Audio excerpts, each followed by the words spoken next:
Oral tales and books have always been a means of telling a story and its theme.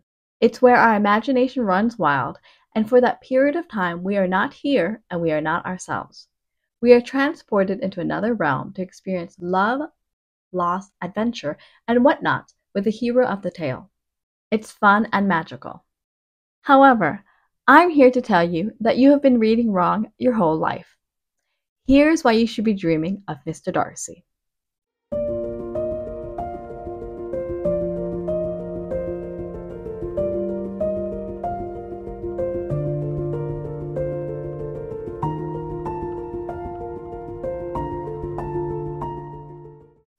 Hello, my lovelies. Welcome to A Writer's Corner with me, Lisa Shimkus.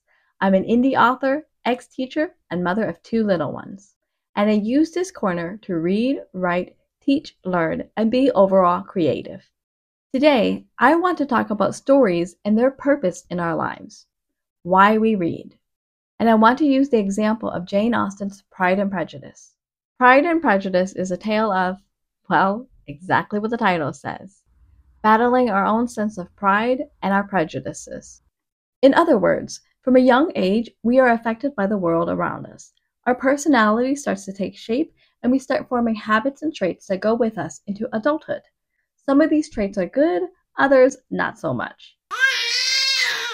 Anyway, as a romance novelist myself, I credit Jane Austen for creating the format for romance novels which we still use today. This includes introducing us to the hero of the story, the meet cute, the fun and games, the all is lost, go back for the girl, and happily ever after. For more information on each of these elements, I'll link the video down below so that you could do more learning. Austen also started this idea of tropes. Prior to Austen, stories were about learning a lesson. The hero is sent on a journey to become the version of themselves that they need to be, and they come back ready for battle. Now we have such tropes as enemies to lovers, love at first sight, love triangle, the boy next door, forbidden love, and second chances, to name a few. Could I be wrong? Possibly. I'm biased. I'm also a picky reader. The time period in which Austen's books were published happened to be known as the Regency, which ran from 1811 to 1820. King George III was ill and therefore could not rule, so his son was appointed to rule as the regent, hence the Regency era. Sounds romantic, but it's really all politics. Yet, why do we view this period as romantic? Why do we dream of Mr. Darcy? There was war, a huge divide between the rich and the poor, famine and starvation. There's nothing sexy about any of this. At the same time, there you have it. Novels like Pride and Prejudice allowed its contemporary readers and readers of today to escape into another world, even if just for a minute to an hour.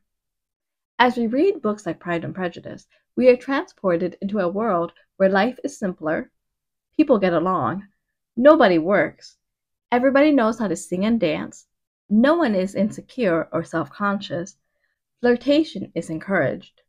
Marriage, money, and status trumps paying the bills on time.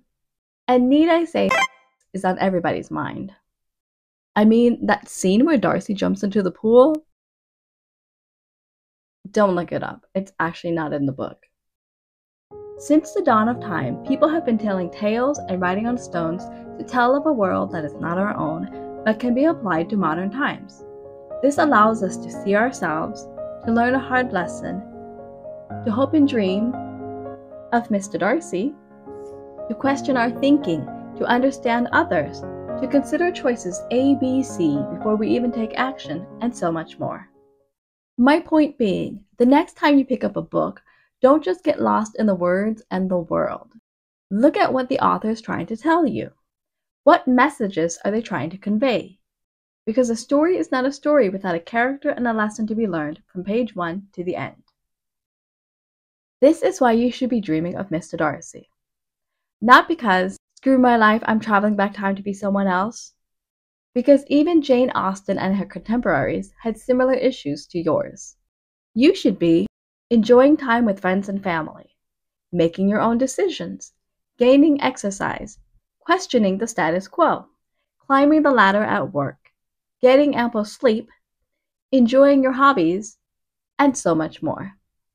This time, when you pick up Pride and Prejudice, I challenge you to not view it as a leisurely activity, but rather a homework assignment.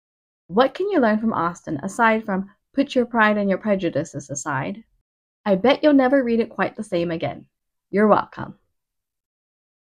That's all I have for this video. Thank you so much for watching. If you found it insightful, don't forget to like the video and share it with your friends and family. And I'll see you in another video. Until then, take care and have fun reading and writing. Bye!